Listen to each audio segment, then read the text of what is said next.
Sabi niya, samantalang kami nagsisitingin, hindi sa mga bagay na nakikita ng mata. Ano po ba ang mga nakikita ng mata po natin, mga kapatid? Usually po, ang tao, pag walang pagkakilala sa Diyos, ang buhay niya, ang takbo ng buhay niya, ay nakadepende lang sa nakikita ng kanyang mata. Magiging masaya lang siya kapag may nakikita siyang mga magagandang bagay sa kanyang buhay. Magiging satisfied lang siya kapag meron siyang tinatanggap. Ganyan po ang tao. Hindi rin po sila makapaglingkod sa Panginoon at magbigay ng oras sa Diyos para sumimba dahil ang nakikita ng kanilang mga mata, ang pagpunta sa simbahan ay boring.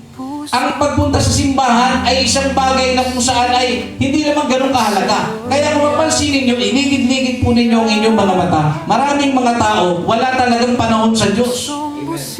At hindi po natural sa tao, paggising niya, gusto kong makilala ang Diyos. Gusto kong magsimba. Hindi po natural sa tao yun. Kaya lang po tayo nagsisimba dahil mayroong pong nag-iimbita sa atin. Yan po ang katotohanan. Hindi po natural sa tao na hanapin niya ang Diyos at maglingkod siya sa Diyos. Naunawaan po natin? Bakit po? Sapagat ang mga tao po ay nakatingin sa mga bagay na nakikita ng mata. Kung saan masaya, dun siya. Ano po yung mga nakikita ng mga mata? Problema. Pag may problema, hindi makapaglingkod sa Diyos. Ano pa po nakikita ng mga mata? Yung mga pagsubok, yung mga sakit o karamdaman. Hindi makapaglingkod sa Diyos dahil sa mga pagsubok na ito. Ngayon mga kapatid, ang sabi dyan, kundi sa mga bagay na hindi na nakikita. Nakatingin daw po sila doon sa mga bagay na hindi nakikita. Ano po ba ang mga hindi nakikita? Nakatingin po sila na sila po habang nabubuhay sa lupang ibabaw, tinitingnan po nila na sa kanilang pamumuhay, sa oras na sila po ay mamatay, nandun po sila sa kaharian ng Diyos. Yun ang tinitingnan nila. Kaya nagpapakabuting tao sila. Hindi po sila nagpapakasama. Gumagawa nila ng mabuti sa kapwa. Kaya nga po panay po sila ng pag-iimbita sa mga tao na magbalik loob kayo sa Diyos. Kasi nakatingin po sila sa mga bagay na hindi nakikita ng ordinaryong tao. At tinitingnan po nila langit. At tinitingnan po nila yung pag-asa sa Panginoon. Yung mga pangako ng Diyos, yun po yung nakikita ng kanilang mga mata na hindi po nakikita rito sa lupa.